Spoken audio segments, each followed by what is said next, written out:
Yo, what's up mga kalikot? Good morning, good morning. Panibagong araw, panibagong video tutorial na naman.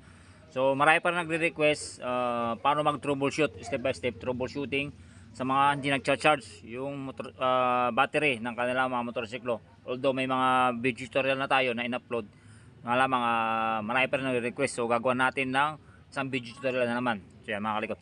So, sa pag-check o pag-troubleshoot sa mga hindi nag-charge na battery ng motorsiklo. So kung meron kayo nito voltmeter, so madali mag-trace. Yan, voltmeter. Kung wala man voltmeter, so gamit tayong test light mga kalikot. Yan. So bago natin paandarin yung motor, yung makina, so check muna natin mga kalikot. Check muna natin yung reading ng battery natin kung ilang volt tayo, ilang volts. Tulad yan, 13.0. So pag pinandar natin yung ating motor, so dapat tataas yung reading. Ayan. So pandarin natin. Yan, tapos i-read natin. Yan, 13.8, 14. So ibig sabihin nag-charge yung ating battery. So kapag di man tumaas yung ating voltmeter, hindi siya nag-charge. Yan, hindi siya nag-charge. Then, paano natin ito-troubleshoot pag di nag-charge yung ating battery? So, gamit tayong test light, mga kalikot. Yan. So, punta tayo rito sa, una natin check. Punta tayo sa, dito sa regulator. May socket connector yan, mga kalikot. May socket connector yan. Nga lamang itong sa akin, dinirect ko na. Yan, kasi nga, pang bundok ito, pang lahar, pang off-road. So tinanggal ko yung socket connector niya kasi lalagyan ng mga buhangin. So dinirect ko ng ganyan. Tapos binalutan ko ng electrical tape. So una natin gagawin, check natin isa-isa yung bawat wire. So unahin natin itong red. Ang gagawin natin, yung clip ng ating test light dapat nakalagay sa negative supply or sa negative ng ating battery or sa body ground. So dapat pagka tinusok natin or tinis natin yung red, dapat iilaw yan. So yan. Kapag di umilaw mga kalikot, yan. Kapag hindi umilaw to, ibig sabihin may problema from here papunta sa positive nating battery, dahil ito nakakonect sa positive ng ating battery. Itong red na to. Red yan mga kalikot, ito red yan. Ito, wala lang ako magamit na red wire kaya yan nilang nilagay ko. Yan, red yan. Ito, red papunta sa ating regulator. Ito. Then, itong papunta rito, papunta sa positive nating battery, red din yan. So dapat yan, naiilaw yan. So tulad nga sabi ko, kapag di umilaw yan, may problema dito sa wirings. Yung wire papunta sa positive natin battery. Next natin yung color green, mga kalikot. Color green. So dapat ma-supplyan siya ng ground.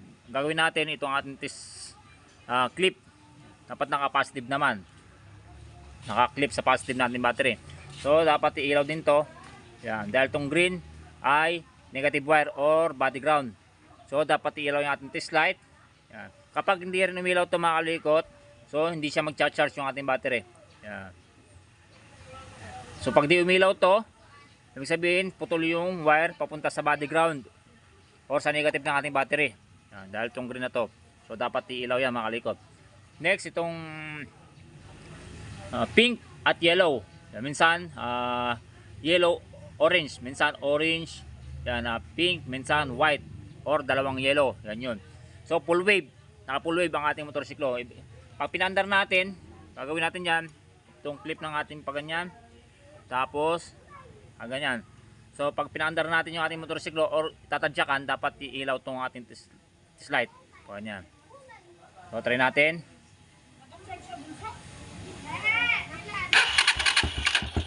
So yan, umilaw.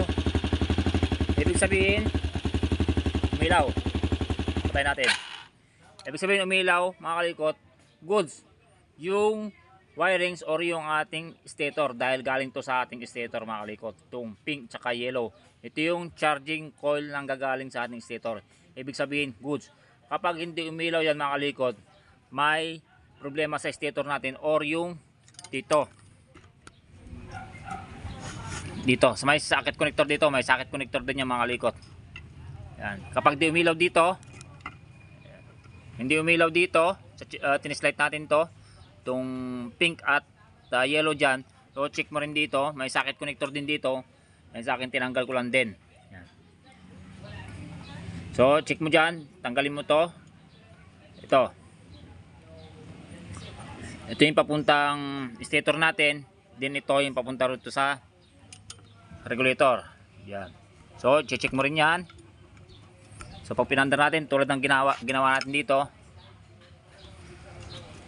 itong clip ng ating test light pag ganyan, then test light pag ganyan. So dapat ilaw yung ating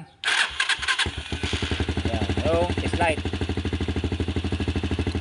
So kapag di umilaw yung ating test light dito, sira na yung ating magnetic coil, charging coil sa ating stator kapag di siya umilaw.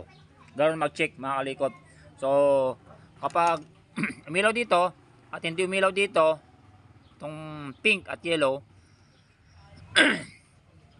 dyan, pag umilaw dito, kapag hindi umilaw dito at umilaw dito, ibig sabihin ang may putol or may problema itong wiring dito papunta dito. So yun ang pag troubleshoot. Next, so balik ulit natin to. Yan. So umilaw lahat, pati ito na-check natin, umilaw na lahat. Yan, goods na. So hindi pa rin siya nagcha-charge. Gagawin natin,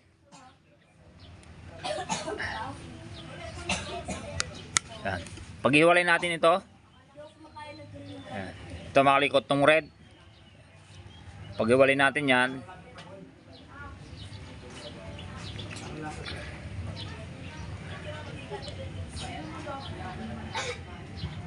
So tulad na sabi ko, may socket connector yan, yung sa akin lang, dinirect ko na lang.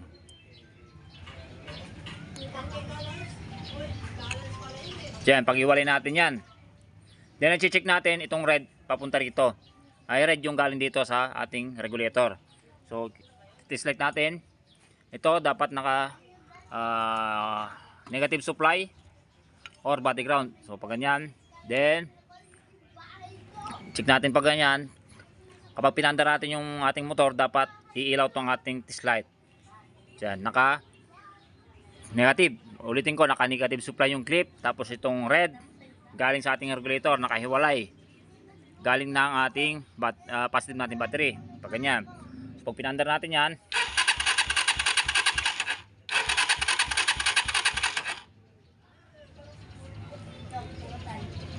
yan.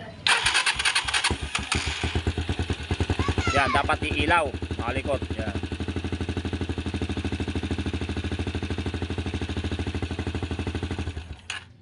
Dapat iilaw. Kahit di mo pandarin, kung may kick naman, kick mo lang, dapat iilaw.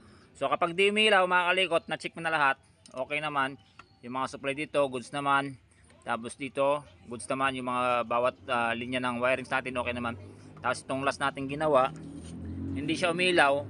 Ibig sabihin, ang may problema yung ating regulator. Yung ating regulator rectifier. So ganoon din sa pag-check sa ating sa 5 wires na regulator, same process lang. Ang pagkaiba lang kasi sa mga 5 wires na regulator, may color block siya. Yung color block lang naman nun is limiter o yung sa accessories wire na nakakabit nun. Same process lang, ang chine-check lang is yung 4 na yan. So ganoon lang mag-check mga kalikot, mag-troubleshoot sa mga motor na hindi nag-charge yung battery ng kanilang motorsiklo. So yung mga kalikot, sa mga may request, yan, sa may mga tatanong yan sa mga regarding sa problema ng charging system, so ito po yung step by step troubleshooting. So sana makatulong itong video na to para sa inyo mga kalikot. Yun, thank you.